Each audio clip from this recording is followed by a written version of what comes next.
Tänasest algas Kevadtorm ka Skautspataljoni võitlejate jaoks. Hommikul pakiti Paldiskis oma asjad ja liiguti ära õppuse aladele, kus Balti pataljoni koosseisus lätlaste ja leedukatega harjutama hakatakse. Lisaks tehakse koostööd ka hollandlastega, kes praegu Balti pataljoniga liidendatud on. Balti pataljoni Eesti jalaväekompanii on täna 5. mai ennelõunasel ajal õigepeatselt välja minemas siin kogu isikkoosseisuga.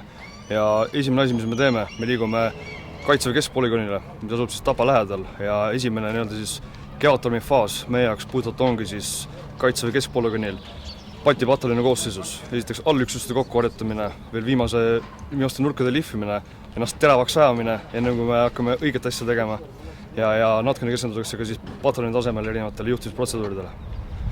Kui esimene faas keskpolügoon on läbi, siis me liigume tegelikult juba pea nädala pärast alla Lõuna-Eestisse ja seal hakkab siis meie jaoks see õige Kevadtorm pihta. Peamine treenitav fookus, teine jalaväebrigaad, meie siis Balti pataljonina puhtalt oleme teise jalaväebrigaadi vastutegevusena ja niimoodi faasiliselt meil läheb. Noorem leitnant Jaansoo loodab, et koos liitlastega saavad nad teisele jalaväebrigaadile vastutegevust teha nii päeval kui ka öösel. Isiklikult ma ootan, et Kaitseväe juhataja poolt öeldud kaitseväeline mõlutamine on tõesti siis sisutihe ja tegus. Ehk siis Kevadtorm on niisugune suur õppus, kus kohati võib tunduda, et kellel on vähem tegevust, kellel on rohkem tegevust.